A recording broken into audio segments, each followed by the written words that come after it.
안녕하십니까. 원주국세통 안정환 실장입니다. 오늘은 틀을 깨라 라는 책을 소개해 드리도록 하겠습니다. 자, 이 책은 제목 그대로 기가 막힌 아이디어들이 가득 차 있는 그런 책인데요. 책 속에는 기가 막힌 아이디어들과 함께 기가 막힌 퀴즈가 많이 들어가 있습니다. 그것을 어떻게 맞추느냐, 그래도 어떻게 혁신하냐에 따라서 인생이 달라진다는 그런 이야기가 들어가 있는 책이 되겠습니다. 자, 우선 그 기가 막힌 아이디어가 많이 들어가 있다고 얘기를 드렸는데요. 첫 번째 나온 이야기 중에 5Y 기법이라는 게 있습니다. 이 5Y 기법은 왜를 갖다 5번 외쳐가지고 문제를 해결한다는 이야기인데요. 맨 처음에 나와 있는 제퍼슨 기념관을 문제를 해결하는 데서 볼 수가 있습니다.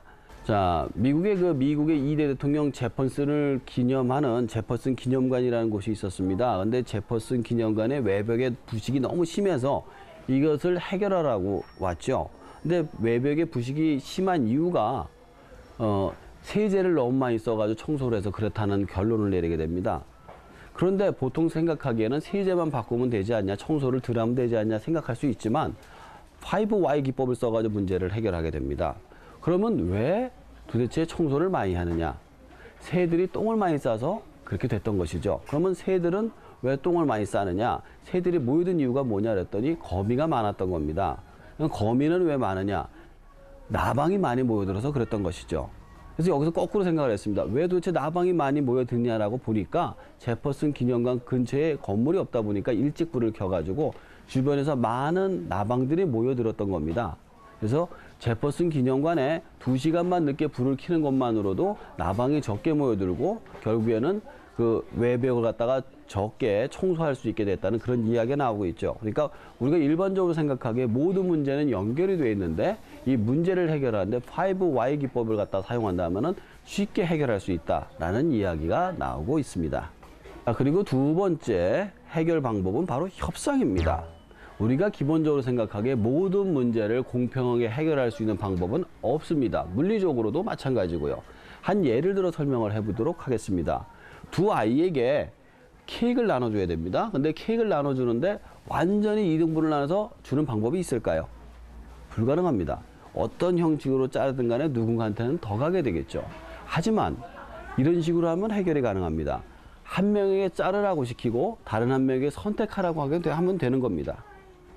그 자른 사람은 자신의 몫을 갖다 정확히 자르려고 할 것이고 그 다음에 가져간 사람은 자신의 몫을 정확히 가져가려고 하기 때문에 두 사람 다 불만이 없기 때문이죠. 이처럼 대부분의 문제는 물리적으로 완벽하게 해결하기보다는 두 사람의 협상을 통해서 해결하는 것이 대부분이라는 겁니다.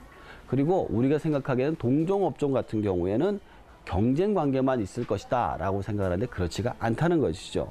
옷가게 같은 것을 보더라도 아울렛 같이 같이 모여서 팔면은 더 많은 매출을 낼 수 있고요. 한 예로 인구 10만인 도시에서 변호사가 한 명이었을 때는 이 사람이 수입을 못 냈다고 합니다. 하지만 10명 정도가 됐을 때 10,000명당 한 명꼴의 변호사가 생겼을 때 변호사에 대한 홍보가 이루어져가지고 더 많은 수입을 올렸다고 합니다. 이처럼 우리가 생각하기에 어떤 문제를 해결하는 데 있어가지고 물리적으로 정확하게 나눠진 해결법이 아니라 서로 간에 협상하는 법도 나오고 있습니다. 자, 그리고 세 번째는 바로 감성을 읽어야만 한다는 것입니다. 이 감성을 읽어야 되는 부분에 있어서 가장 대표적인 예로 나오는 것이 바로 애플인데요. 애플의 스티브 잡스 같은 경우에는 사람들의 감성을 읽는 형태의 기기를 만드는 것으로 유명합니다. 이에 반대되는 사람이 바로 그 마이크로소프트의 빌 게이츠죠. 빌 게이츠 같은 경우에는 꼭 필요한 프로그램을 필요한 그래픽에 맞춰서 만들었었습니다. 하지만 21세기가 되어서 스티브 잡스가 감성적인 인문학적인 그런 물건을 만들어 사람들한테 이었을 때 그 사람들이 훨씬 더 그것을 받아들이기 쉽게 된 거죠. 한 예로 핸드폰 같은 경우에도 직관적인 인터페이스하고 사람들이 손으로 직접 만져서 움직일 수 있다는 것은 굉장히 혁신적인 것이었습니다. 그 전까지는 전화만 걸고 받기만 하면 된다는 생각을 대부분 하고 있었죠. 하지만 사람의 의지대로 움직이는 어떤 인터페이스를 보면서 감성을 읽어내는 그런 능력이 만들어졌던 것입니다. 따라서 앞으로는 어떤 사람이 생각을 하기 전에 이성적으로 생각해서 먼저 감성적으로 받아들이기 때문에 감성을 읽는 그런 마케팅의 기법이 필요하다는 이야기가 나오고 있습니다. 이 책을 읽다 보니까 너무 많은 아이디어 좋은 게 많이 나와서 제가 소개를 미처 시간상 해드리지 못했는데요. 제가 퀴즈가 많이 나온다고 말씀을 드렸지 않습니까? 그러면 끝으로 퀴즈 하나를 낼 테니까 한번 맞춰보시기 바랍니다. 어떤 사람이 세계에서 2개밖에 없는 우표를 가지고 경매를 붙었습니다. 남들이 10만 달러, 20만 달러를 부를 때 이 사람만 50만 달러를 불렀죠. 그래서 그 우표를 가지고 받았습니다. 그리고 나서는 그 우표를 가지고 돈을 먼저 지불을 했어요. 지불하고 모든 사람들이 프레스가 있는 장소에 딱 나타나가서는 우표를 들고 불로 태워버렸습니다. 왜 그랬을까요? 정답은 바로 우표를 나무 하나를 가지고 있었기 때문입니다.